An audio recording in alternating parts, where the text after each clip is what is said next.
હું જાણું છું એટલે કહું છું કે એ વિતરાગ છે. સાહેબ કોઈ પણ ભલામણ વગર, કોઈ પણ પેલું કર્યા વગર સીધું આ એવોર્ડ આવીને ઊભો રહે.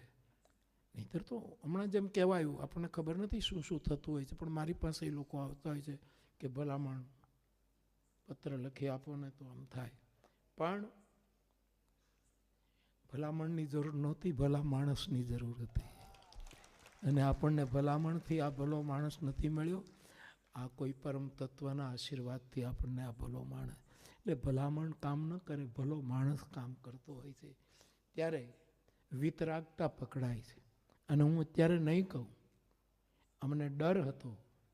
હરીશભાઈએ જ્યારે વાત કરી ત્યારે પણ ડર હતો. હું બહુ રાજી થતો હતો કે આવું થાય તો બહુ સારું, પણ ડર પણ હતો. અને હમણાં પાછો મારો હાથ પકડીને કહે, બાપુ હું આનું કંઈક આવું કરું તો, ત્યારે મને પાછું એનું ચોથું મુખ દેખાણું કે વિતરાગતા છે, વિતરાગતા છે. પણ આ અમારી સેવા છે, પૂજા નથી. સાવરકુંડલું આપની સેવા કરી રહ્યા છે. તો એવા એક ચતુર્મુખી સર્જક, એની વંદના ભારત સરકારને સૂજી, એ ભારત સરકારનું ગૌરવ છે, એનું સદભાગ્ય છે. મદન મોહન માલવીયાજીને કોઈ એમ પૂછ્યું, એ તો મરણોત્તર ભારત રત્ન પ્રાપ્ત થયું છે એમને, પરંતુ એ જ્યારે હતા અને વિદેશમાં જ્યારે એમને પૂછવામાં આવ્યું કે આ જગતમાં સન્માન કોનું કરવું જોઈએ, ત્યારે એને 2-4 મુદ્દાઓ કહેલા. એ મારે અહીંયા પ્રાસંગિક લાગે છે એટલે કહેવાય છે. એમણે એમ કહ્યું કે જેમની પાસે અભ્યાસની સાથે અનુભવ હોય એનું સન્માન થવું જોઈએ. અભ્યાસો ઘણા છે, અનુભવી બહુ ઓછા છે. અભ્યાસની સાથે અનુભવ હોય એનું સન્માન થવું જોઈએ.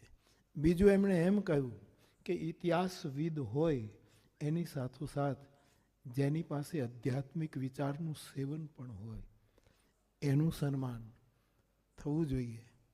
ત્રીજું એમણે એવું કહ્યું કે શરીર, તન અને મન એ બંનેનું જેની પાસે આરોગ્ય હોય, એ સાહેબની ઉંમર છે, આરોગ્ય તો શરીર તો સ્વાભાવિક એનું કામ કરે, પણ મનનું આરોગ્ય પાકું છે.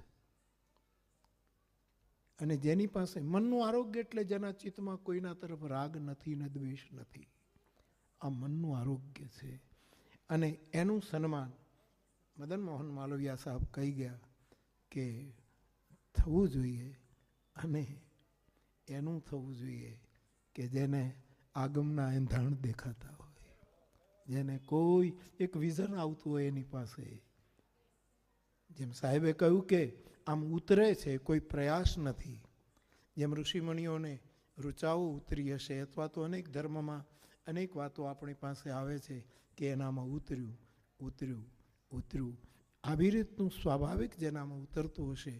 અને જેમ સાહેબે કહ્યું કે એ પાછું સમાજની સામે રજૂ કરી દેવાનું હોય છે. તો આ બધું જ કદાચ લાગુ પડે છે સાહેબને. અને સાહેબ પદ્મ એટલે કમળ, આપ જાણો છો, એ સાંજ પડ્યા પછી કરમાઈ જાય. રાત્રિર ગમિષ્યતિ ભવિષ્યતિ સુપ્રભાતમ, સુભાષિત છે કે સાંજ પડે ને કમળ બીડાય અને પછી ભમરો અંદર કેદ થઈ જાય. સુભાષિત બધા જાણે છે.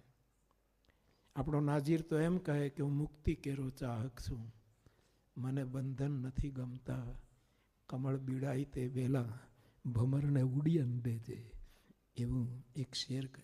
પણ મારે એટલું જ કહેવું કે આ સન્માન રાતે કેમ, આ રાતનો સમય કેમ?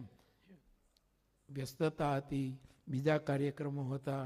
મેં હરીશભાઈને કહ્યું કે 7:30 રાખીએ તો કદાચ હું જિગ્નેશ દાદા પાસેથી સમયસર પહોંચી શકું, પણ એના કરતાંય મોડું થયું. આ રાત્રે કેમ? રાત્રે તો કમળ મુરઝાઈ જાય.